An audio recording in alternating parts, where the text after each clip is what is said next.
El universo es una enorme extensión de espacio que contiene un número infinito de asombrosos cuerpos celestes. La mayoría de las veces prestamos atención a los más lejanos. Sin embargo, incluso en nuestro sistema solar podemos encontrar muchos objetos interesantes. Y ahora les propongo hacer un pequeño viaje al más insólito de ellos. Volaremos más allá del misterioso Neptuno, visitaremos Urano y Júpiter, y también visitaremos los lejanos Plutón y Caronte. Y terminaremos nuestro viaje cerca del asteroide más peligroso y del meteorito más grande jamás encontrado en la Tierra. Le espera un viaje fascinante. ¡Aquí vamos!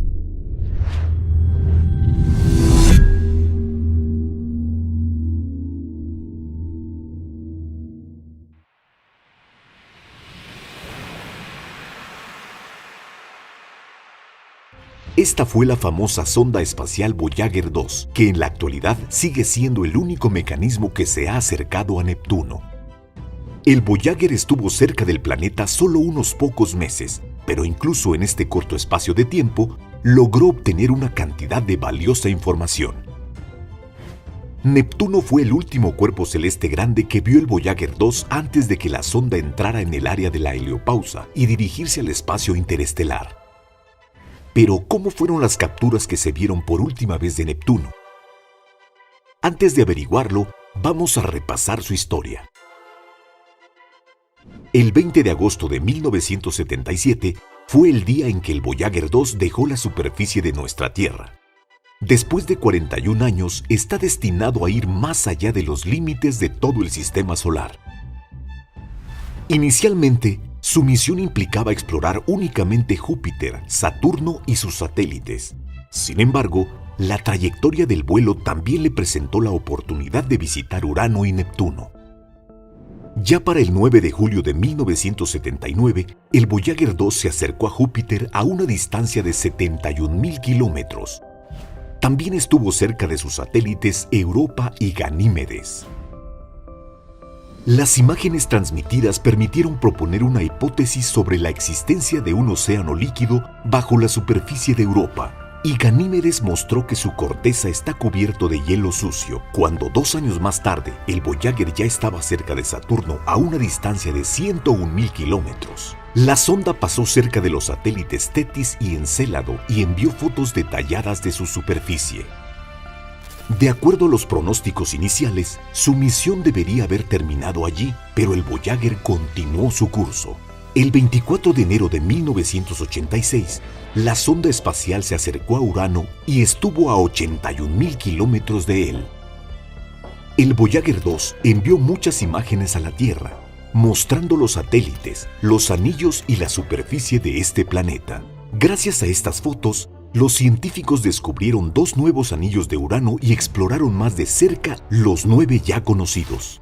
Después de otros 2 años, el Voyager 2 se encontró en las cercanías del punto más lejano de su misión y el 24 de agosto de 1989, el Voyager 2 voló a 48.000 kilómetros de la superficie de Neptuno. Fue capaz de capturar imágenes únicas del gigante y capturar también a su mayor satélite, el Tritón. Se encontraron géiseres activos en Tritón, lo que fue una gran sorpresa dada su posición tan remota y la baja temperatura de este cuerpo celeste. No fue hasta 21 años después que la sonda alcanzó el límite de la onda de choque y entró en el área de la heliopausa. Después de 11 años más, el Voyager 2 superó esta línea y se sumergió en el espacio interestelar para siempre. Pero, ¿qué aspecto tenía el último planeta según lo que vio el Voyager 2? Estoy seguro de que muchos de ustedes estarán de acuerdo de que Neptuno es prácticamente el planeta más misterioso de nuestro sistema. Representa al cuerpo celeste que en su composición es el más similar a Urano. Por regla general, se percibe como un enorme planeta azul e incluso se califica como un gigante de hielo. La atmósfera de Neptuno es similar a la de Júpiter y consiste principalmente en hidrógeno y helio. El subsuelo del planeta consiste principalmente en piedra y hielo. Y el planeta tiene su color azul debido a la presencia de metano en las capas externas de su atmósfera. Neptuno es el 4º planeta en diámetro entre los otros planetas del sistema solar y el 3º en masa. El planeta tiene 17 veces el tamaño de nuestra Tierra. Neptuno también es conocido por su terrible clima, con los vientos más fuertes del sistema solar arrasando su atmósfera y, según algunas estimaciones, su velocidad puede alcanzar 600 metros por segundo. El viento tiene tal fuerza que habría desprendido fácilmente cualquier objeto que descendiese en el planeta. La temperatura en la superficie de Neptuno está cerca de los menos 220 grados Celsius. Pero una vez allí, el frío y los vientos más fuertes no serán la prueba más terrible para el hombre. Lo que es más aterrador es que, un año después de estar en Neptuno, representará 165 años de vida terrestre.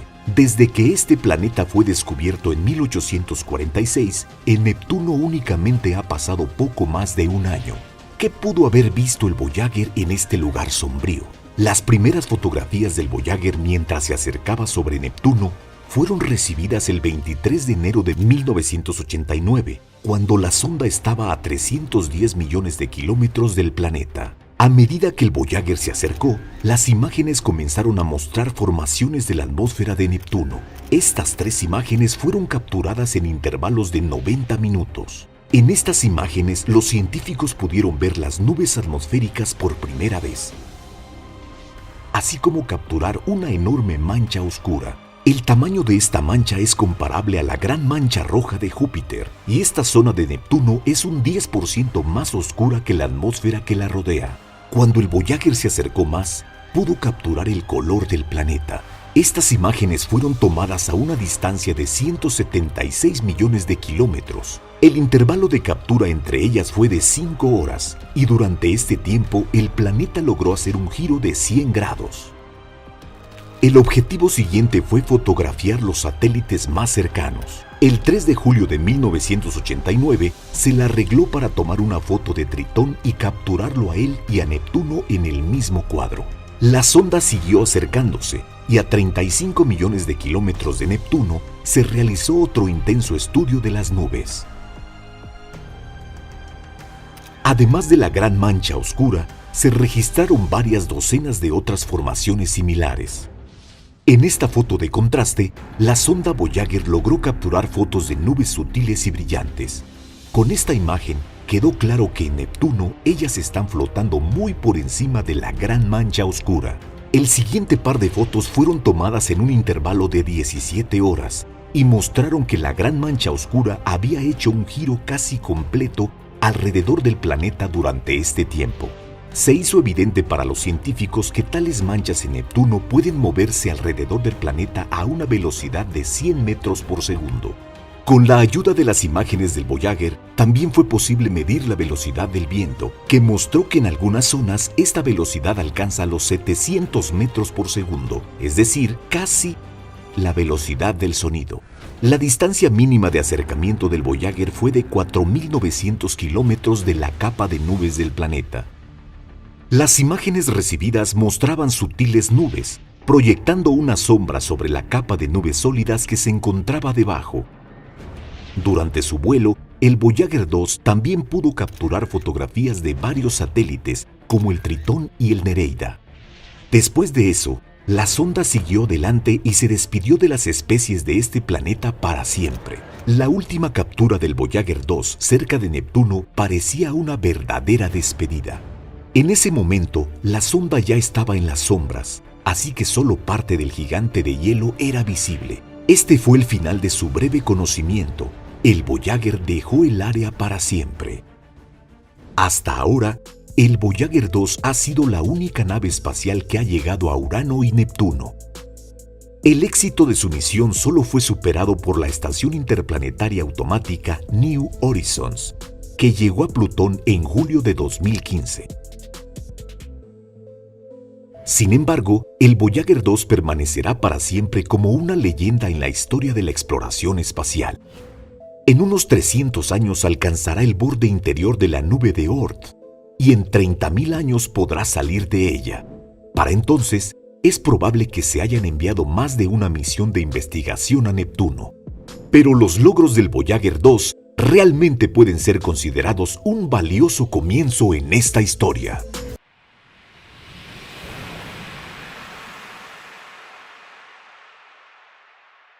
El Voyager 2 nunca habría hecho sus descubrimientos si no fuera por algo que ocurrió, un incidente a mediados del siglo pasado que iba a revolucionar nuestra comprensión actual de los objetos espaciales. En 1964, el practicante del laboratorio de propulsión a chorro de la NASA, Gary Flandro, comenzó a dibujar gráficos de las futuras posiciones de los planetas y pronto descubrió que a finales de los años 70 todos los planetas más allá del cinturón de asteroides se unirían en un estrecho sector del cielo.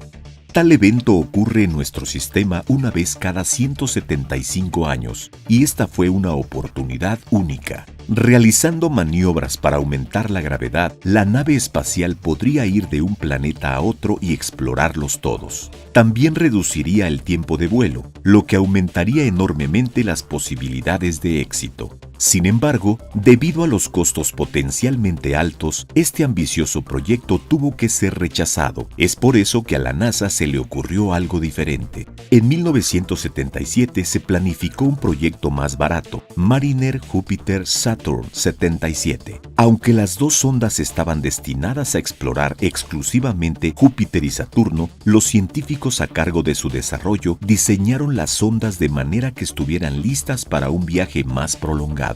La trayectoria de la primera sonda le permitió pasar adicionalmente por Titán, una de las lunas de Saturno con su propia atmósfera. En cuanto a la segunda nave espacial, fue capaz de volar por Urano y Neptuno. 6 meses antes del lanzamiento, se tomó la decisión de cambiar el nombre del proyecto. Así fue como los Voyagers aparecieron en la historia del descubrimiento del espacio.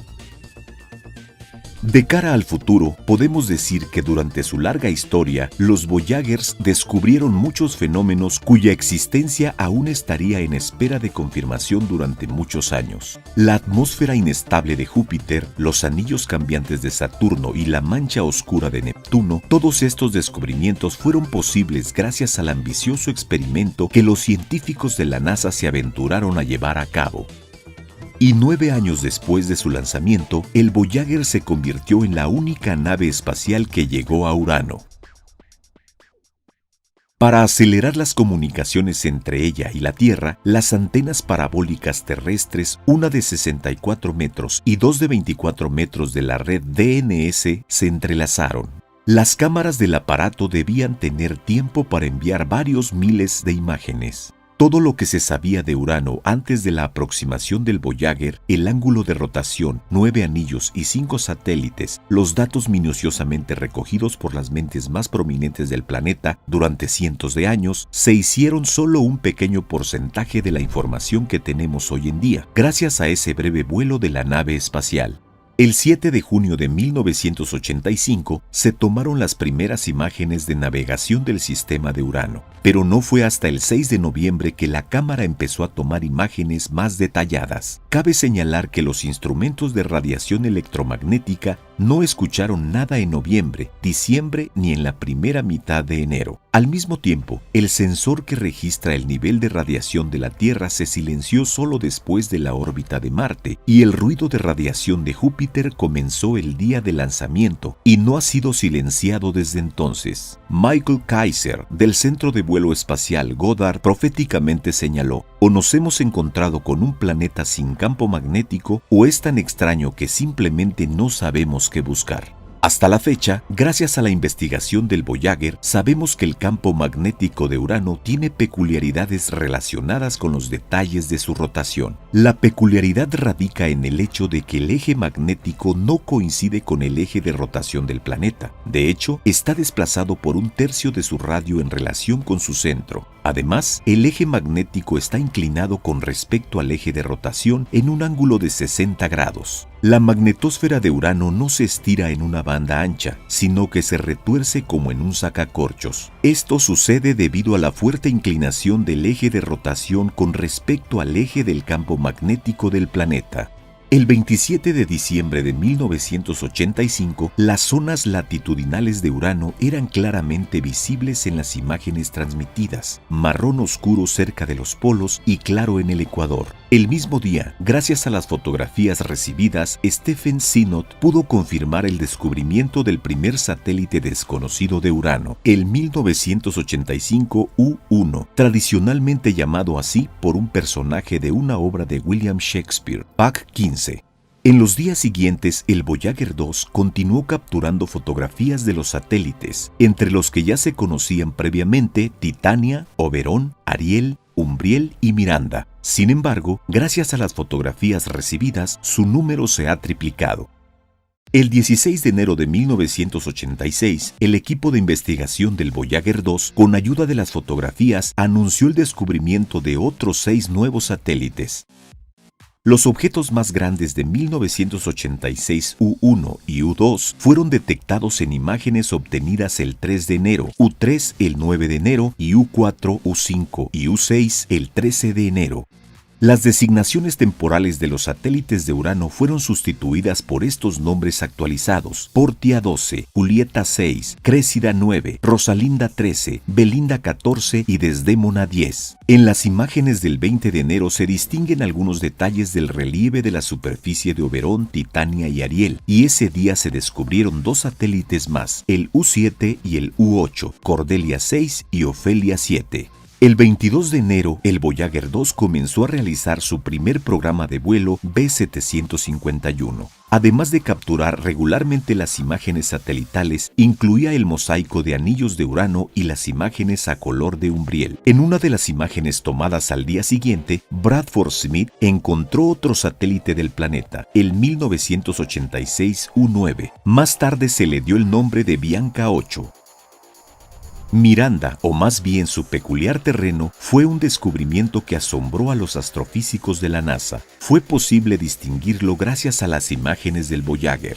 La capa exterior de la corteza de Miranda está plagada de fallas, valles, acantilados y desfiladeros, que en conjunto forman una especie de híbrido con los detalles geológicos de diferentes mundos. Según las estimaciones de los investigadores, al menos 10 tipos de terreno convergieron en el cuerpo celeste de unos 500 kilómetros de diámetro. En el pasado, hemos hecho un video sobre este tema antes, así que puede leer más sobre este satélite en el enlace de arriba. Luego fue el turno de los descubrimientos sobre los anillos de Urano. Cuando el Voyager pasó a través del plano de los anillos del planeta, a una distancia de 115.000 kilómetros de su centro y 60.000 del anillo exterior de Epsilon, muchas partículas de polvo cayeron en el campo de visión del dispositivo. Parecía una nebulosa difusa de 4.000 kilómetros de espesor. Así fue como el Voyager 2 descubrió 2 nuevos anillos de Urano. El primer anillo estaba situado entre los anillos Delta y Epsilon y fue provisionalmente llamado 1986 U1R. Bajo la luz solar directa se veía muy estrecha, solo 1-2 kilómetros y débil, y solo fue notado por los astrónomos durante las observaciones ultravioletas. Más tarde, el 10º anillo de Urano fue descubierto en las fotografías. En esta foto, todos son visibles, desde la franja brillante del anillo Epsilon en la parte superior hasta la tenue línea del 6º anillo.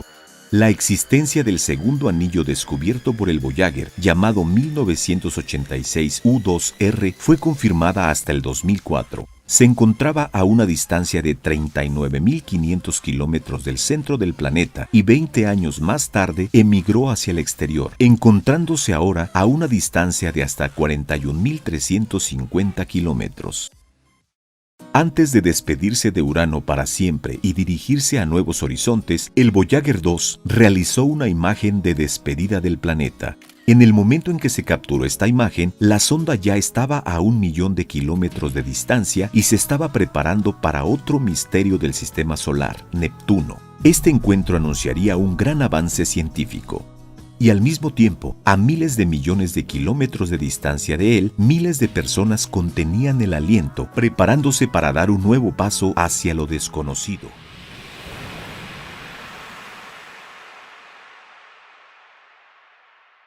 La historia de Juno comenzó en junio de 2005, cuando la sonda espacial estaba en la etapa de diseño preliminar. La estación interplanetaria fue construida por Lockheed Martin Space Systems, bajo la supervisión del Laboratorio de Propulsión a Chorro de la NASA. Juno fue lanzada el 5 de agosto de 2011 con el lanzador Atlas V, y 4 años y 11 meses después la sonda espacial entró en la órbita de Júpiter. De hecho, para realizar este difícil viaje, la sonda espacial Juno tuvo que enfrentar muchas dificultades.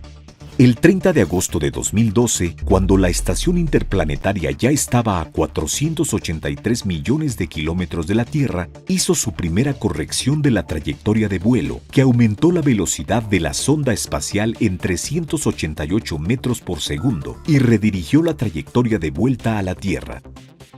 Como resultado, Juno estaba lista para una maniobra de gravedad cerca de la Tierra, programada para el 9 de octubre de 2013. Desde su finalización, la sonda ha triplicado su velocidad hasta 40.000 kilómetros por hora. Durante el acercamiento a nuestro planeta, Juno tomó imágenes de la costa sudamericana y del Océano Atlántico. El siguiente punto en su dirección fue Júpiter, cuyas órbitas Juno alcanzó el 5 de julio de 2016, habiendo cubierto 2.800 millones de kilómetros. Después de eso, Juno se convirtió en la segunda nave espacial en entrar en la órbita de Júpiter. La misión incluía estudiar los campos gravitatorios y magnéticos de Júpiter y comprobar la hipótesis sobre la presencia de un núcleo sólido en un planeta. Además, la sonda se dedicaría a la investigación de la atmósfera del planeta, determinando el contenido de agua y amoníaco, y también la construcción del mapa de los vientos que pueden alcanzar velocidades de 618 kilómetros por hora. Juno también continuaría su exploración de los polos sur y norte de Júpiter, que comenzaron con Pioneer 11 y Cassini. Para que estos objetivos se implementen con éxito, la sonda está alimentada por paneles solares, que son los más grandes entre los utilizados en otras estaciones interplanetarias. Además, con la ayuda de instrumentos que operan los rangos infrarrojos y de microondas, Juno puede medir la radiación térmica proveniente de las profundidades del planeta. Estas observaciones complementarán el cuadro de los estudios anteriores al estimar la cantidad de agua y por lo tanto de oxígeno. Gracias a estos datos, los científicos podrán comprender mejor la historia de la formación de Júpiter y, por lo tanto, de todo el sistema solar. Además, Juno estudiará los procesos de convección que controlan la circulación general de la atmósfera. Para enfatizar el significado histórico de esta misión, los creadores de Juno colocaron a bordo de la sonda espacial varios objetos que tienen un valor simbólico. Estos incluían una placa dedicada a Galileo Galilei y 3 figuras de Lego, representando al propio Galileo, al dios romano Júpiter y a su esposa Juno, todas hechas de aluminio. Las primeras imágenes tomadas por esta estación permitieron a los científicos ver a Júpiter en una serie de imágenes en color, que luego fueron convertidas en videos cortos. En él podemos ver un espectáculo único. Júpiter es la media luna, mientras que desde la Tierra solo podemos observar este planeta con luz plena. El 27 de agosto de 2016, Juno voló a una distancia de 4.000 kilómetros desde la zona de nubes de Júpiter, permitiendo a los científicos obtener una mejor vista de sus polos norte y sur. Por lo general, imaginamos a este planeta como rayado, pero en sus polos reina una imagen completamente diferente, porque no existen zonas de cinturón y los ciclones envuelven muchas pequeñas lluvias en enormes espirales, supuestamente vagando a través de la atmósfera polar durante mucho tiempo. Esto es bastante diferente del mismo Saturno, donde podemos ver nubes hexagonales claras en los polos. Los remolinos de nubes en espiral característicos de los polos de Júpiter. Después de estudiar el planeta en infrarrojo, los científicos pudieron ver las zonas cálidas del interior del planeta y trazar un mapa de sus nubes con más detalle. El modelo en computadora muestra los resultados del escaneo infrarrojo. Juno fue capaz de capturar incluso las luces polares de Júpiter gracias a un detector de ondas de radio que capturó las partículas que formaron este fenómeno. Resplandor en el polo sur de Júpiter.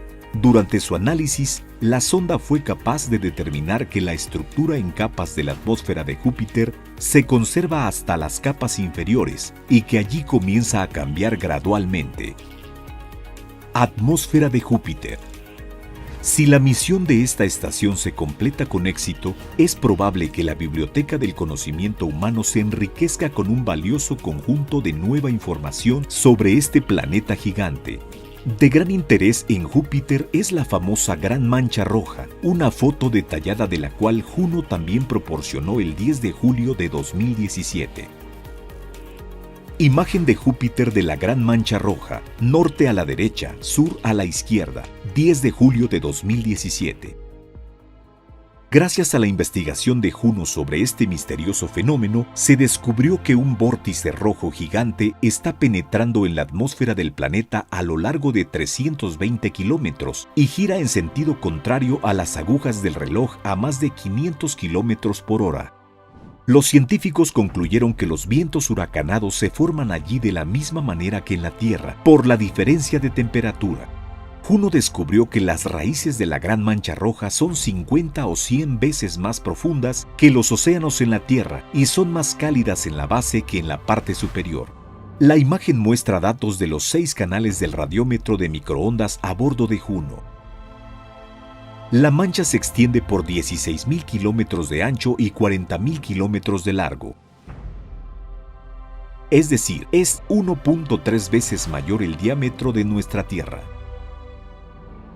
Con la ayuda de las imágenes obtenidas por Juno, los científicos comprenden que el polo norte de Júpiter es el centro de un poderoso ciclón, alrededor del cual se encuentran 8 ciclones más pequeños, densos y simétricamente ubicados, de 4.000 a 4.500 kilómetros de diámetro.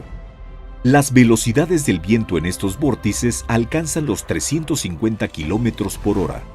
Vórtices atmosféricos en el cinturón templado del norte de Júpiter. La imagen fue tomada el 23 de mayo de 2018 desde 7.900 kilómetros de distancia de la capa de nubes del planeta. Una imagen similar de enormes vórtices atmosféricos se encontró en la región del Polo Sur, pero no hay 8, sino 5 ciclones, y son más grandes, desde 5.500 hasta 7.000 kilómetros de diámetro. Los científicos lo han estado observando con interés durante 2 años, tratando de entender cuán estables son y si cambian con el tiempo. Las nubes brillantes tienen una temperatura de menos 13 grados centígrados y las oscuras menos 188 grados centígrados. Este video fue creado a partir de una serie de imágenes que fueron recibidas por la sonda el 29 de octubre de 2018. En ella podemos ver cómo la sonda Juno está acercándose a Júpiter. A mediados de septiembre de este año, la estación automática Juno por 22ª ocasión se acercó a Júpiter. Y aquí algunas nuevas imágenes que pudimos conseguir. El final de Juno llegará en el 2021, cuando la estación será sacada de su órbita y se dirigirá a la atmósfera de Júpiter, donde estará destinada a morir. Esta decisión se tomó en vista de la necesidad de evitar que la estación colisione con uno de los satélites galileos, en los que se permite la posibilidad de la existencia de vida. Después de eso, los científicos comenzarán a procesar toda la información obtenida con la ayuda de Juno, lo que llevará varios años para analizarla. Es demasiado pronto para hablar del resultado de esta legendaria misión, porque existe una alta probabilidad de que los principales descubrimientos de Juno aún estén por hacerse.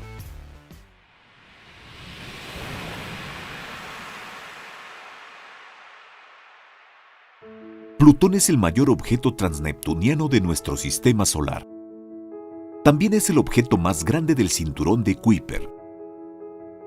Como la mayoría de los cuerpos de esta región, Plutón consiste principalmente en roca y hielo y tiene una masa relativamente pequeña, que es alrededor del 0.22% de la masa de la Tierra. En comparación, su masa es unas 6 veces menor que la de la Luna y su volumen unas 3 veces menor. Plutón tiene una superficie de 17.7 millones de kilómetros cuadrados, que es ligeramente mayor que la superficie de Rusia, que es de 17.1 millones de kilómetros cuadrados. El diámetro de este cuerpo celeste alcanza los 2.376.6 kilómetros, que es 1.097.6 kilómetros más pequeño que el diámetro de nuestra Luna. La atmósfera de Plutón está compuesta principalmente por gases que se evaporan del hielo de la superficie. Hasta ahora, sabemos que su principal componente es el nitrógeno. Además, la atmósfera también incluye metano y monóxido de carbono.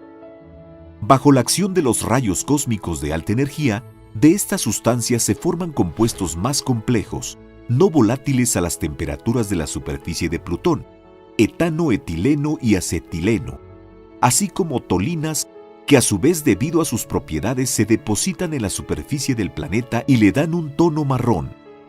La temperatura media de la superficie de Plutón es de 50 grados Kelvin o menos 223.15 grados centígrados.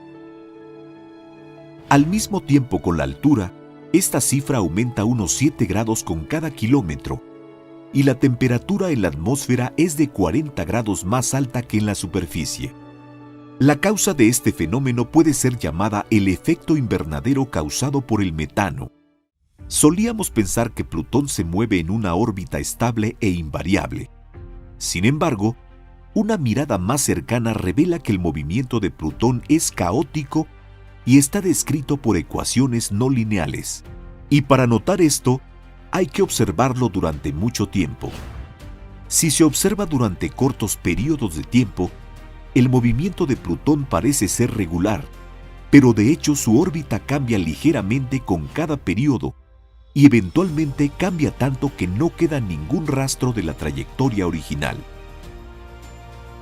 La dirección de la rotación de este planeta enano alrededor de su eje es opuesta a la de Venus y Urano, es decir, opuesta a la dirección de la rotación de otros planetas alrededor del Sol.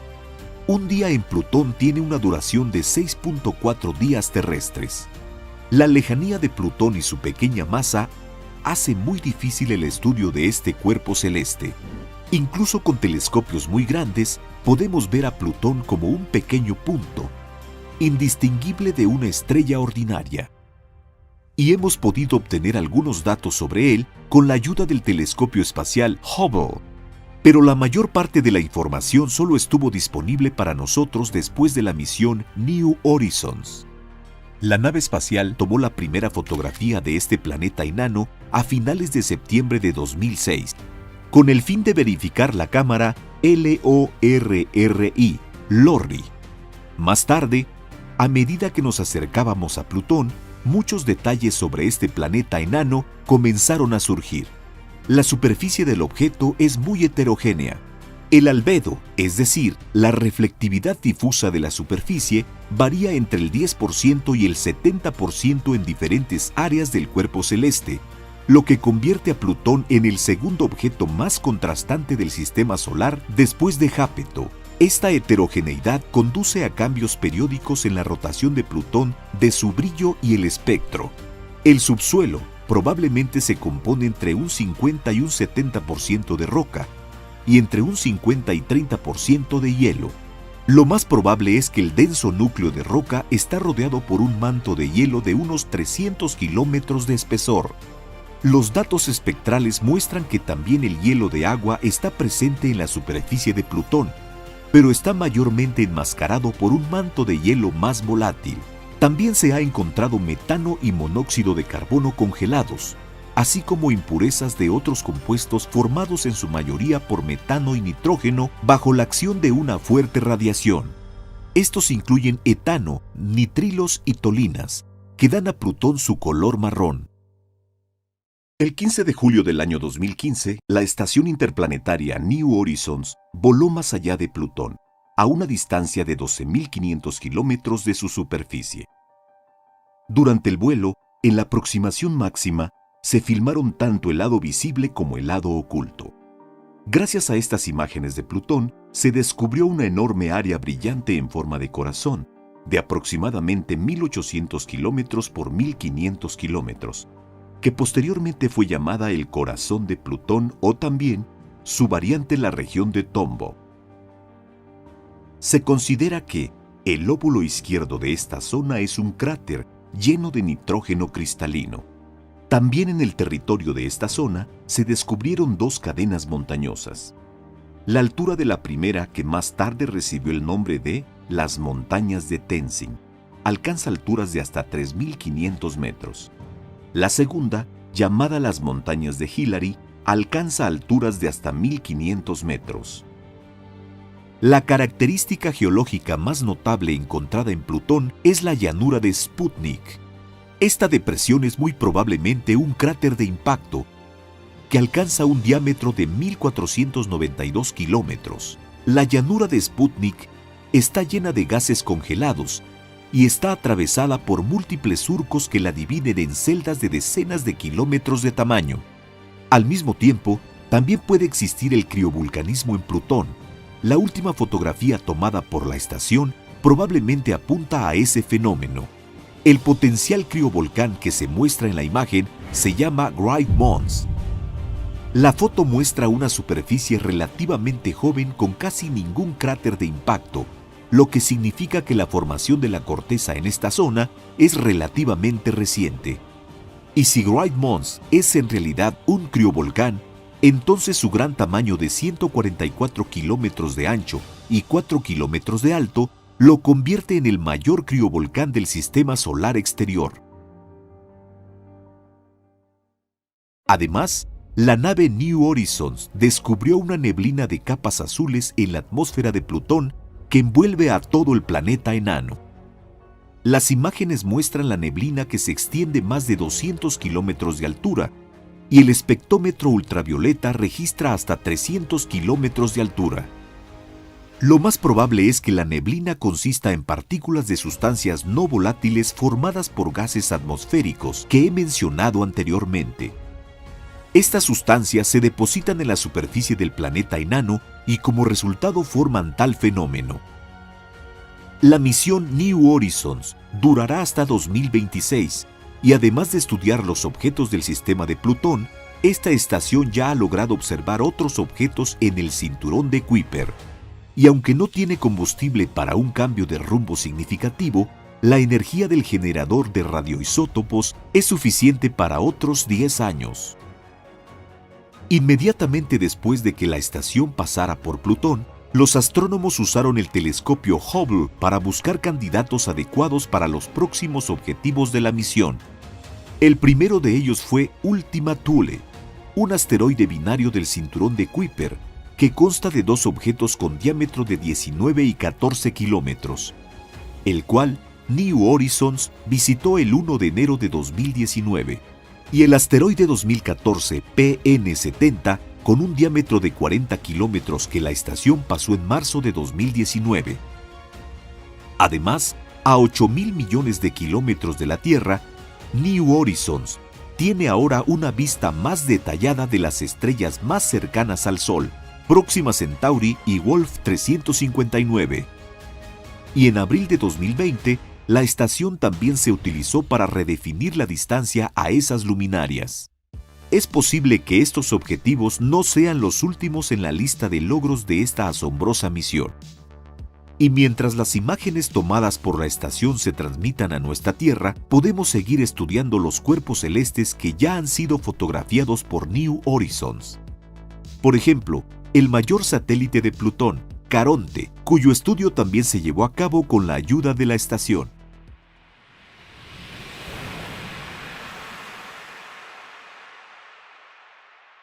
Caronte es el objeto más grande de todos los satélites de Plutón, y la ciencia supo de su existencia hace más de 40 años. Este cuerpo celeste fue descubierto el 22 de junio de 1978 por el astrofísico estadounidense James Christie y fue descubierto en fotografías obtenidas por el Observatorio Naval de los Estados Unidos. Caronte fue identificado originalmente como el único satélite de Plutón. Sin embargo, posteriormente se extendió la opinión de que estos cuerpos celestes debían considerarse como un sistema planetario binario, y si a Caronte se le diera el estatus de planeta enano, entonces esta misma sería la definición que se le podría asignar a este objeto. Pero hasta ahora no existe una definición inequívoca para estos cuerpos celestes. Caronte sigue siendo clasificado como un satélite de Plutón. El diámetro de este cuerpo celeste es de 1.212 kilómetros. Eso es aproximadamente la mitad del diámetro del propio Plutón y casi 3 veces menor del diámetro de nuestra Luna. Una vuelta de Caronte alrededor de Plutón dura 6.387 días terrestres. Debido al entrelazamiento de mareas de los objetos, el intervalo de tiempo es igual para los períodos de rotación de Caronte y Plutón. Por esta razón, los cuerpos celestes están constantemente uno frente al otro por el mismo lado. Y si tuvieras la suerte de estar en la superficie de uno de estos objetos, tanto Caronte estaría en el cielo de Plutón como Plutón estaría en el cielo de Caronte. Estarían siempre inmóviles. Debido a estas sorprendentes propiedades, los cuerpos celestes suelen llamarse planetas binarios. Y la razón de esto es el hecho de que el centro de masa del sistema se encuentra fuera de ambos objetos. La masa de Caronte es aproximadamente el 11.65% de la masa de Plutón. Y la distancia entre estos cuerpos celestes es de aproximadamente 19.570 kilómetros. A modo de comparación, la distancia media entre la Tierra y la Luna alcanza los 384.400 kilómetros.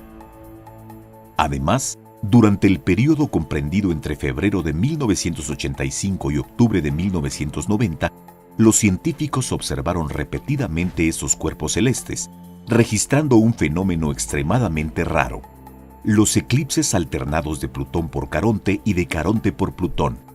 Y como el período orbital de Caronte es de algo menos de una semana, los eclipses se repitieron aproximadamente cada 3 días terrestres durante las observaciones. Debido a sus propiedades, Caronte es notablemente más oscuro que Plutón, y además, ambos objetos difieren significativamente en su composición. Por ejemplo, Plutón tiene mucho hielo de nitrógeno en su superficie, mientras que Caronte está cubierto de hielo de agua, y su superficie tiene un color menos rojiza. Actualmente se cree que el sistema Plutón-Caronte se formó por la colisión de Plutón y Protocaronte formados independientemente. Según algunos modelos, Caronte puede ser geológicamente activo hasta el punto de la presencia de líquido debajo de la superficie. Y esto se justifica por el hecho de que el análisis espectral de este satélite muestra la presencia de hidróxido de amonio en él. También existe la hipótesis sobre la presencia de criovulcanismo en Caronte. La mayor cantidad de información sobre este cuerpo celeste se obtuvo gracias a la misión New Horizons, durante la cual el 14 de julio de 2015, la Estación Interplanetaria Automática atravesó el sistema Plutón-Caronte. Durante el curso de esta misión, se obtuvieron imágenes de Caronte desde diferentes distancias, y la distancia más corta durante el sobrevuelo fue de unos 28.800 kilómetros. La estación fue capaz de filmar tanto el lado visible en la máxima aproximación a Caronte como el reverso, y también fue capaz de ver en la superficie del satélite una gran variedad de objetos. Uno de ellos es una asombrosa depresión con una montaña en el centro y varios cráteres que fueron fotografiados por New Horizons desde una distancia de 79.000 kilómetros. Además, las imágenes muestran claramente una variedad en la topografía superficial. Por ejemplo, las imágenes de la estación muestran una cadena de rocas y depresiones que se extienden a lo largo de 1.000 kilómetros y que probablemente se han formado como resultado de los procesos internos del satélite. En la esquina superior derecha, cerca del mismo borde, podemos ver un enorme cañón, cuya profundidad alcanza probablemente entre 7 y 9 kilómetros. Un hecho sorprendente es que hay relativamente pocos cráteres en Caronte, lo que sin duda indica la juventud geológica de la superficie del satélite. Además, el polo norte del objeto está cubierto por una capa de polvo oscuro. Esta inusual zona se llama Mordor. Se cree que esta mancha oscura, de unos 475 kilómetros de diámetro, se formó en consecuencia de las bajísimas temperaturas que se producen periódicamente en la superficie del satélite. Y puede ser que una de las razones es el invierno polar de Caronte, que dura unos 100 años. Durante este periodo, la temperatura de la superficie del satélite desciende hasta menos 258 grados centígrados, y las moléculas de metano y nitrógeno atrapadas en la atmósfera de Plutón se congelan. Y cuando llega el verano, la temperatura del Polo Norte vuelve a subir, alcanzando los menos 213 grados centígrados, y el metano y el nitrógeno se evaporan, y solo quedan compuestos pesados en la región de Mordor, que bajo la influencia de la radiación ultravioleta se convierten en tolinas, dando posiblemente ese color a la zona.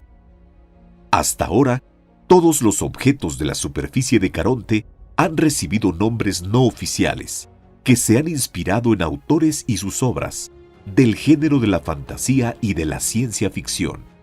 Podrían incluirse las montañas Clark y Kubrick, los cráteres de Kirk, Spock, Uhura, Darth Vader, Luke Skywalker, Ripley, el cañón de Nostromo, el cañón de Tardis, el área de Gallifrey y el área de Vulcano. Además de Caronte, existen otros 4 satélites que sabemos que están cerca de Plutón. Sus nombres son Styx, Nicta, Kerber e Hydra, y todos ellos giran en órbitas casi circulares en la misma dirección que Plutón alrededor de su eje. Y mientras que la rotación de Plutón y Caronte es sincrónica, todos los demás satélites no lo son. El radio orbital de Nicta alcanza los 49.000 kilómetros y el de Hydra es de 65.000 kilómetros, es decir, están de 2 a 3 veces más lejos de Plutón que de Caronte. El tamaño de Hydra es de 43 por 33 kilómetros y el de Nicta es de 54 por 41 por 36 kilómetros.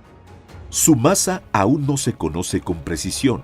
Una estimación aproximada es del 0.003% de la masa de Caronte para cada uno de los objetos. Los otros 2 satélites fueron descubiertos en junio de 2011 y julio de 2012.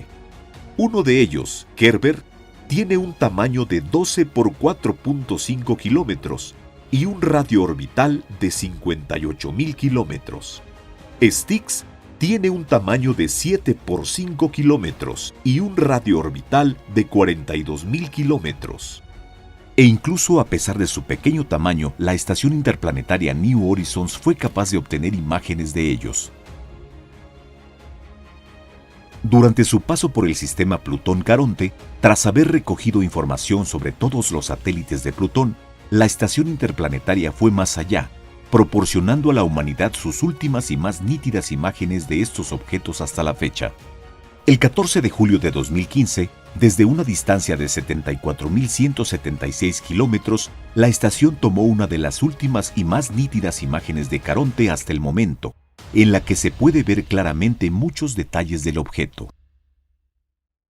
Por el momento, podemos decir que Caronte sigue siendo un cuerpo celeste poco estudiado para nosotros. Pero gracias a las misiones que se han realizado, podemos sacar conclusiones sobre su naturaleza, propiedades y evolución. Y si la misión New Horizons fue revolucionaria en su época, es probable que en las próximas décadas se lleven a cabo proyectos similares en más de una ocasión. Y eso significa que quizá pronto conozcamos una nueva información sobre este asombroso objeto espacial.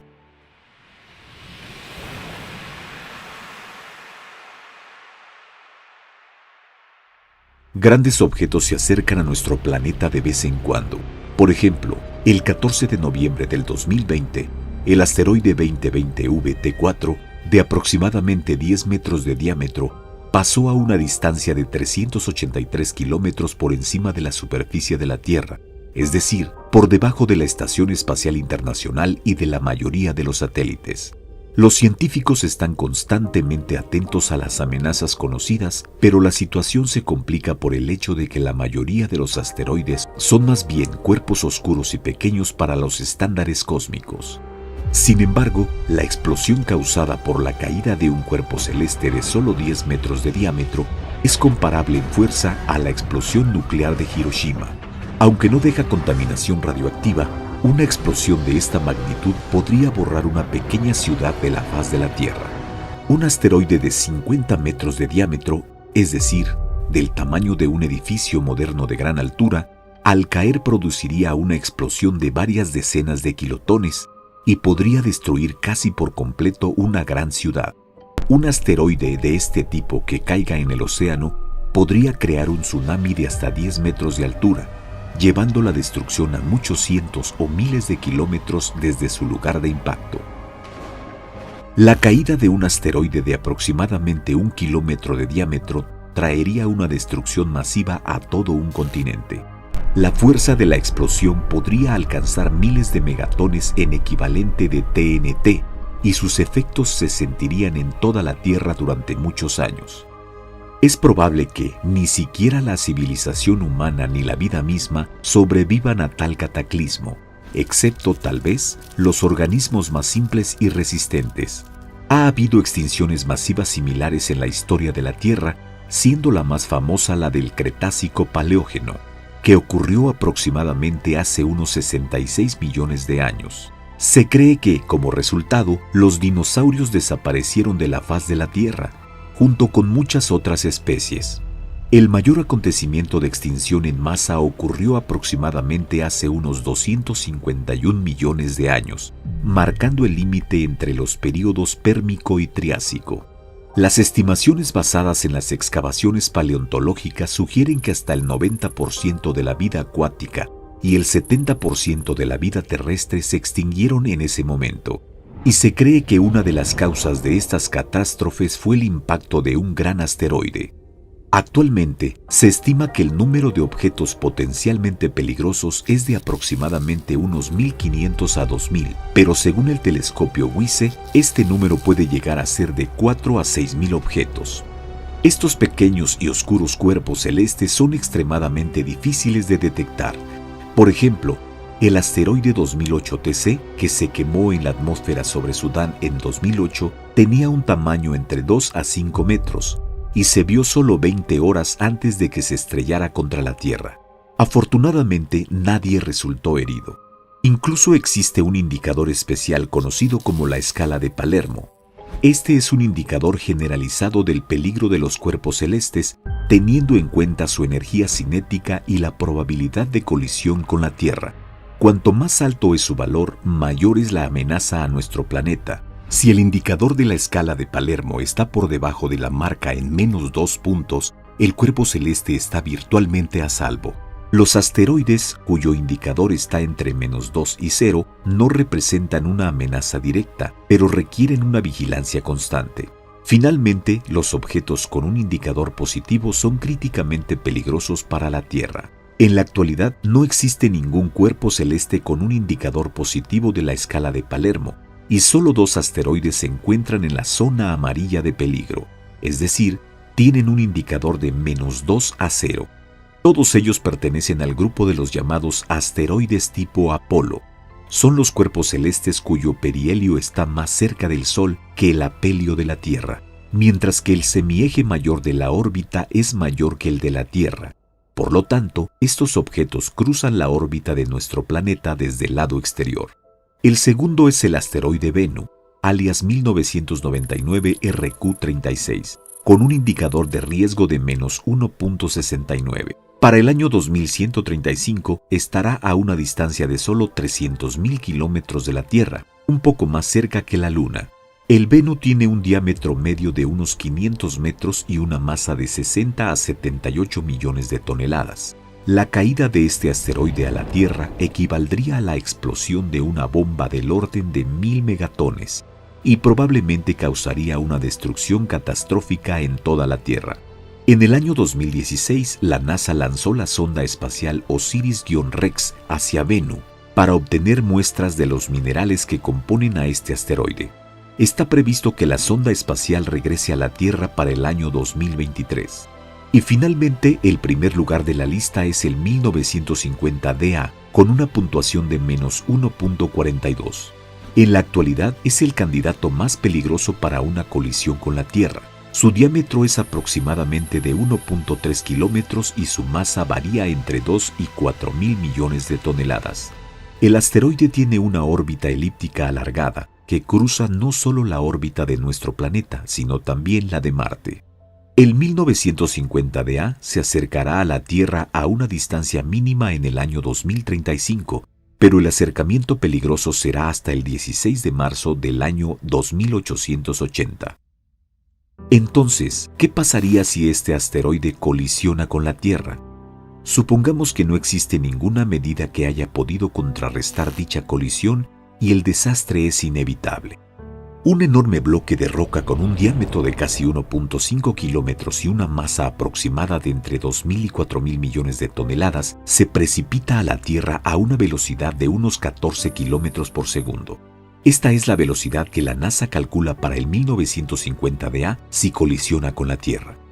En primer lugar, durante el proceso de frenado, parte de la materia del asteroide se quemará y se dispersará en la atmósfera, mientras que es muy probable que el bloque principal se rompa en varios fragmentos grandes y muchos más pequeños.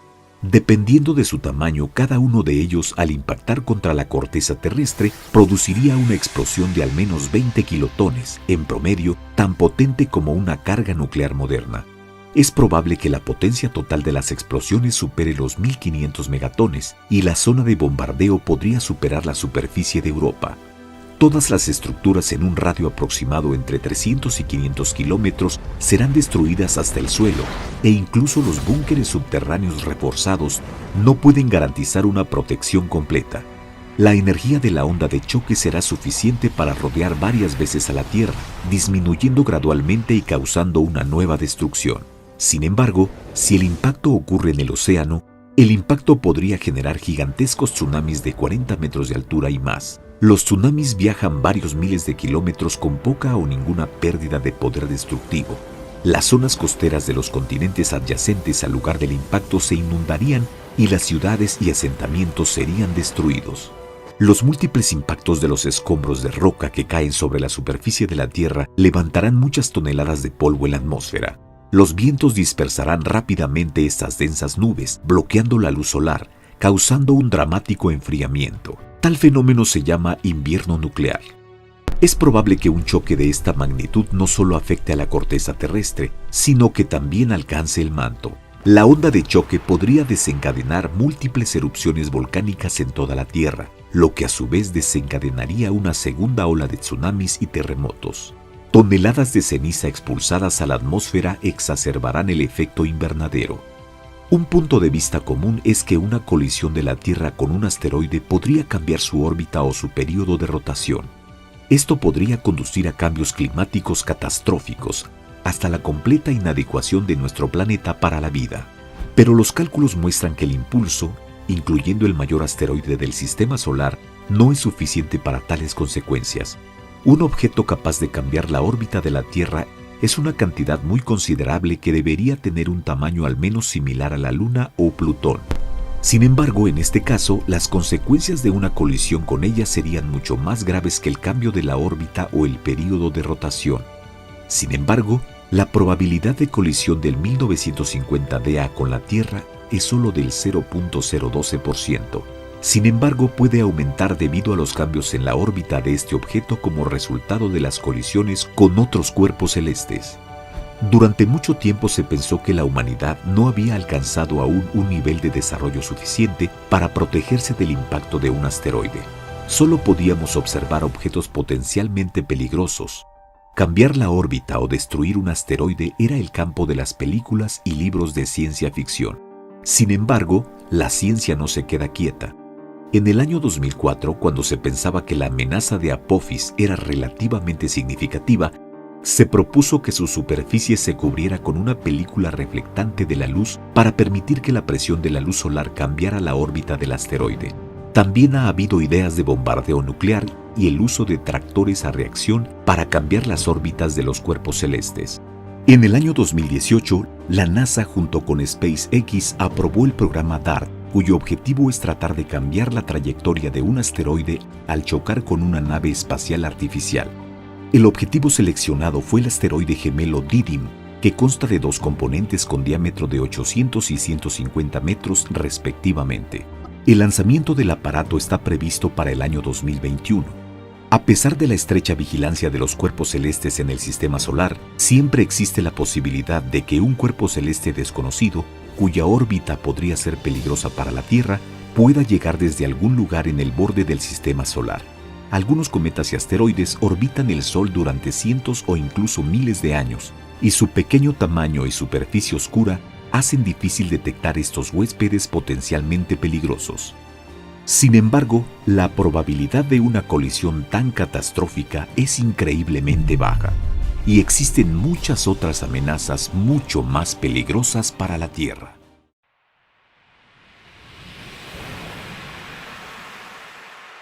En primer lugar, necesitamos entender exactamente cómo llama la ciencia a estos cuerpos celestes. El término asteroide se originó a principios del siglo XIX. Se usó para descubrir los puntos similares a estrellas observados a través de un telescopio que, a diferencia de los planetas, estos parecían discos. Por esta razón, hasta 2006, los asteroides se clasificaban a menudo como planetas menores y se consideraba que el principal parámetro definitorio era un diámetro de al menos 30 metros. Los cuerpos celestes que no alcanzan este tamaño se llaman meteoroides. Los cuerpos que se queman en nuestra atmósfera se llaman meteoros. Y los objetos espaciales que llegan a la superficie de la Tierra o a cualquier otro cuerpo celeste se denominan comúnmente meteoritos.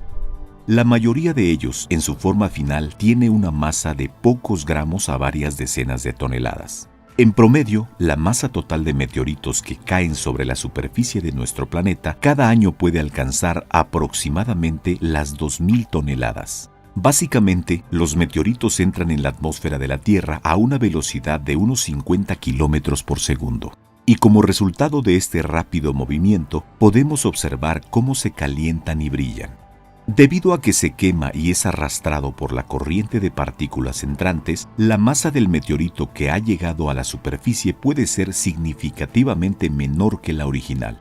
Y si estamos hablando de cuerpos celestes muy pequeños, entonces a una velocidad de más de 25 kilómetros por segundo, el objeto se quemará casi sin dejar residuos. Sin embargo, cuando el meteorito aún logra penetrar la atmósfera de la Tierra, al desacelerar debido a la resistencia del aire, pierde la componente horizontal de su velocidad y esto lleva a un cambio en la trayectoria de la caída. Por ejemplo, si inicialmente el meteorito cae horizontalmente, entonces como resultado de la desaceleración, su caída puede llegar a ser casi vertical. Al mismo tiempo, la luminiscencia del meteorito en este caso se hace menos visible y el objeto mismo se enfría considerablemente. Pero si un cuerpo celeste logra llegar a la superficie de la Tierra, al final causa un impacto. A este fenómeno se le conoce como evento de impacto. En la mayoría de los casos se formará un cráter en el lugar del impacto y también existe la posibilidad de un incendio, un terremoto o un tsunami.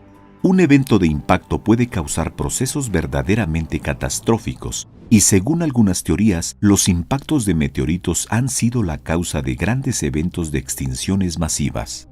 Cuando un objeto de este tipo entra en contacto con la superficie de la Tierra a altas velocidades, se libera una gran cantidad de energía que va acompañada de poderosos procesos explosivos que forman un cráter de tamaño mucho mayor que el diámetro del propio meteorito. Por ejemplo, el ampliamente conocido cráter de Arizona, con un diámetro de 1.2 kilómetros, apareció hace unos 50.000 años, tras la caída de un cuerpo celeste de 50 metros con un peso aproximado de unas 300.000 toneladas. La fuerza de la explosión en el momento de impacto fue similar a la explosión de 8.000 bombas atómicas, similares a las bombas lanzadas sobre Hiroshima.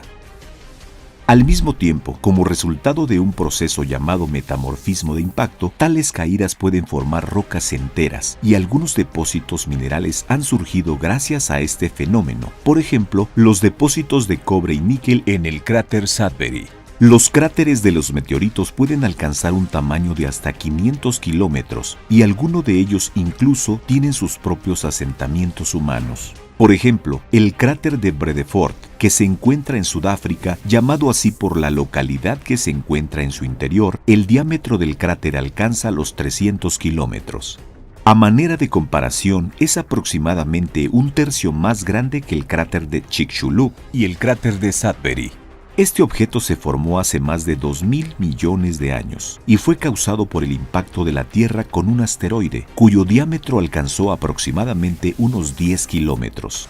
Vredefort es considerado el segundo cráter más antiguo de la Tierra, ya que es solo unos pocos cientos de millones de años más joven que Suabiarvi, que alcanza los 2.400 millones de años de antigüedad. El objeto es también el cráter más grande, si no tenemos en cuenta el cráter inexplorado Wilkes Land, en un diámetro de 500 kilómetros que está situado bajo la capa de hielo de la Antártida. El Wilkes Land se formó muy probablemente como resultado del impacto de un asteroide de aproximadamente 60 kilómetros de diámetro. Inicialmente, los científicos no pudieron determinar la fecha de su formación. Sin embargo, investigaciones recientes han revelado que el cráter tiene aproximadamente unos 250 millones de años de antigüedad. Es probable que un evento de impacto como este causara la extinción masiva del Pérmico, que llevó a la extinción del 96% de todas las especies marinas y el 73% de los vertebrados terrestres. Sin embargo, esta versión todavía no puede considerarse probada porque el estudio del cráter es complicado debido a su ubicación. Sin embargo, no todos los meteoritos pueden formar depresiones gigantes de varios kilómetros y muchos cuerpos celestes caen a nuestra Tierra con mucha menos fuerza. Por ejemplo, el meteorito Goba no dejó ningún gran cráter, pero este objeto en particular puede ser llamado el mayor cuerpo extraterrestre jamás encontrado en la superficie de nuestro planeta. El objeto es la pieza natural de hierro más grande de la Tierra, y su peso alcanza las 66 toneladas. El volumen del meteorito es de 9 metros cúbicos, y su diámetro aproximadamente es de unos 3 metros. El Goba cayó en nuestra Tierra hace aproximadamente 80.000 años, pero fue descubierto hasta hace poco, en 1920 cerca de la ciudad de Grootfontein, que se encuentra en la República Africana de Namibia. El hallazgo fue realizado completamente por casualidad, ya que Goba no dejó atrás un cráter ni ningún otro rastro de la caída. Y la razón de esto podría haber sido una posible desaceleración en la atmósfera. Además, el objeto tiene una superficie lisa y plana, lo que es inusual para la mayoría de los meteoritos. En términos de composición, Goba es un cuerpo metálico denso, que el 84% está hecho de hierro, 16% níquel y tiene una pequeña mezcla de cobalto. Este meteorito nunca ha sido pesado, pero se estima que su masa original cuando cayó era de aproximadamente 90 toneladas. Al mismo tiempo, el hecho de que Goba no haya causado daños graves a nuestra superficie también puede calificarse de sorprendente, porque en la mayoría de los casos, las consecuencias catastróficas dependen del lugar del impacto. Por ejemplo, el meteorito que supuestamente causó la extinción de los dinosaurios cayó en las cercanías de la península de Yucatán y golpeó las aguas poco profundas donde se encontraban las formaciones de roca de yeso en ese momento. Como resultado, el impacto condujo a la emisión de una enorme cantidad de azufre en la atmósfera de la Tierra, después de lo cual comenzó un largo periodo de invierno global. Debido al hecho de que este asteroide cayó en un ángulo aproximadamente de unos 60 grados, la máxima cantidad de polvo fue liberada en la atmósfera y el impacto en sí mismo causó un tsunami de unos 80 metros de altura. La onda expansiva de alta temperatura que pasó sobre la superficie de la Tierra provocó incendios forestales en todo el mundo, y las partículas de polvo y hollín levantadas provocaron un cambio climático, dando lugar a una nube de polvo que cubrió la superficie del planeta de los rayos directos del Sol durante varios años. No hace falta decir que la probabilidad de que tal impacto ocurra en nuestra época es demasiado baja, ya que la caída de grandes meteoritos es un fenómeno poco frecuente. Sin embargo, la humanidad aún no ha elaborado un plan de contingencia para asegurar nuestra seguridad en caso de tal amenaza. Por ejemplo, uno de los asteroides cercanos a la Tierra más peligrosos es el 1950DA, un pequeño objeto cercano a la Tierra que tiene el índice más alto de riesgo de impacto en la escala de Palermo. El máximo acercamiento con el asteroide ocurrirá en el año 2032 y la probabilidad de su impacto con la Tierra en el año 2880 es como máximo de 1 en 300. En este caso se espera que la civilización humana tenga consecuencias catastróficas tales como el cambio climático mundial y la destrucción de una gran parte de la biosfera. El diámetro del 1950DA es de 1.3 kilómetros y su masa es aún desconocida. El segundo viajero celestial potencialmente más peligroso es el asteroide Bennu, que en el año 2135 estará aproximadamente a una distancia de solo 300.000 kilómetros de nuestro planeta. La fecha de la posible caída oscila entre los años 2175 y 2199, ya que durante todo este periodo Bennu se acercará a la Tierra 78 veces a una distancia muy cercana, pero la probabilidad de que el asteroide caiga a la Tierra es de 1 en 4000. El diámetro promedio del asteroide es de más de 510 metros y su masa se estima entre 60 y 78 millones de toneladas. La caída de este objeto a la Tierra sería similar a la explosión de una bomba de 1.150 megatones en equivalente de TNT. A modo de comparación, el dispositivo explosivo más poderoso jamás probado por los humanos en la Tierra, la bomba SAR, tenía una potencia aproximada de unos 58 megatones en equivalente de TNT. Es probable que pronto la ciencia encuentre la manera de cambiar la trayectoria de los cuerpos celestes potencialmente peligrosos que se dirigen hacia nosotros desde las infinitas profundidades del espacio exterior. Pero hasta que esto ocurra, la humanidad solo puede esperar que no se repita un evento de impacto en la Tierra con tal fuerza devastadora, al menos en el próximo milenio. Nuestro viaje no duró mucho. Sin embargo, incluso para una excursión tan corta, visitamos muchos cuerpos celestes sorprendentes. Todos ellos son objetivos difíciles de estudiar, pero incluso a pesar de este hecho, los científicos de todo el mundo continúan monitoreando cada uno de ellos todos los días, lo que significa que volveremos a ellos más de una vez en nuestro canal. Y te escucharemos.